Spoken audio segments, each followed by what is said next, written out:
My old wicker chair groaned in protest as I settled back into it, the chill of the night air clinging to my clothes. Barnaby, my wise old hound, gave a soft snore, his tail thumping a gentle rhythm against the floorboards. The world had returned to its usual rhythm, but something inside me had shifted. The memory of the small, glowing creature and its silent song was a warm coal in my chest, a secret I carried with me. I went to bed that night not to sleep, but to listen. I left my window ajar, letting the cool night air and the sounds of the forest drift in. I waited for the crystal melody, but it never came. The woods were silent, a great, dark presence that held its secrets close. The next morning, the world seemed a little more vibrant, a little more alive. The sunlight streaming through my kitchen window was brighter, the birdsong a little more intricate. The hummingbirds at my feeder seemed to hover with a purpose, their wings a blur of iridescent green. I felt a pull, a new kind of curiosity that had taken root in my heart. That evening, as the sun dipped below the horizon in a riot of orange and purple, I found myself walking to the edge of the woods again. Barnaby, sensing my intention, followed me this time, his tail wagging with a surprising energy. He seemed to understand that this was a different kind of walk, not the aimless strolls we took in the fields, but a journey with a purpose. I didn't need the lantern this time. The moon was a fat, silvery disk in the sky, casting enough light to navigate the familiar path.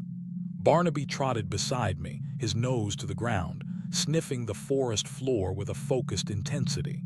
He wasn't a tracker, but he seemed to be following a trail I couldn't see, a scent I couldn't smell. We walked in comfortable silence until we reached the gnarled old oak tree. The air grew cooler, and the scent of pine and damp earth intensified. The melody wasn't there, but as we stepped into the clearing, I saw a change. The small pond, which had been still and mirror-like the night before, now had a soft, luminous glow. It was as if the moonlight itself had been captured and dissolved in the water.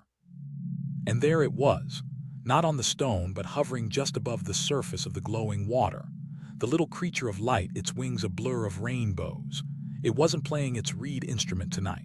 Instead, it was doing something I couldn't comprehend.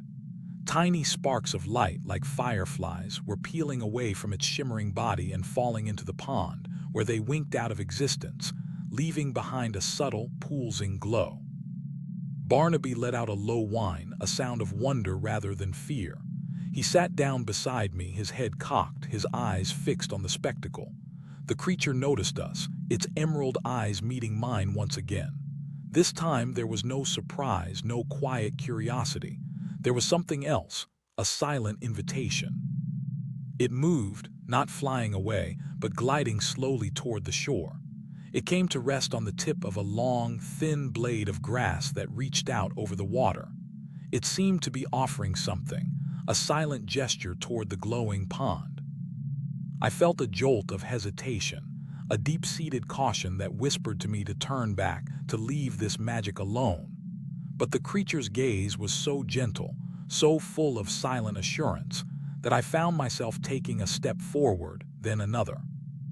I knelt at the water's edge, the cool, damp earth seeping through my jeans. The pond's surface, so close now, was like a liquid galaxy, full of tiny, glowing motes of light. The creature gave a soft nod, its little body pulsing with a steady, rhythmic glow.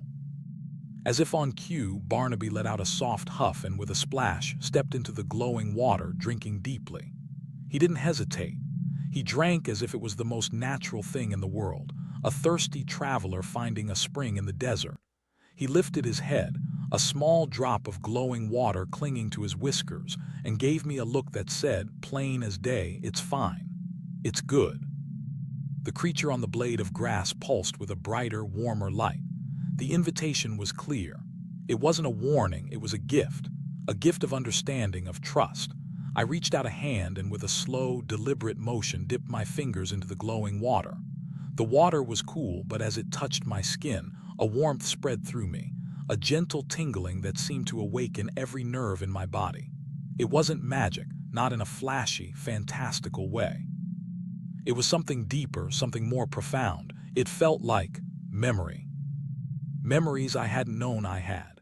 Memories of this forest, not as it was now, but as it had been. Ancient trees that once stood where my house was built. The silent, watchful creatures that moved through the canopy. It was a feeling, a deep connection to this place, a quiet sense of belonging that had been there all along, waiting for me to find it. I pulled my hand from the water, the glowing light on my fingers fading quickly, leaving behind only the lingering warmth. I looked at the creature, then at Barnaby, who was now lying contentedly on the mossy bank, his eyes half closed. The creature on the blade of grass pulsed one last time, a bright, loving flash of light. Then, with a silent, graceful motion, it rose into the air and flew straight up, a shooting star of light disappearing into the vast, dark expanse of the night. The pond's glow began to fade, the motes of light winking out one by one until the surface was once again a dark, still mirror. The woods were silent once more, but this time the silence was different. It wasn't empty. It was full. Full of stories, full of secrets, full of a quiet, deep-seated magic I now knew was real. Barnaby stirred and stood up, giving a full-body shake that sent drops of glowing water flying into the air, where they winked out like tiny stars. He looked at me, a calm, knowing expression in his eyes. He turned and started walking back to the house as if the night's adventure was over and it was time for bed. I followed him, the quiet warmth of the pond lingering in my fingers and in my heart. The story of the lantern and the melody wasn't just about a magical creature. It was about listening, about trusting, and about finding the forgotten magic that had been right in my own backyard all along. And I knew, with a certainty that was as deep and real as the roots of the old oak tree, that this was just the beginning.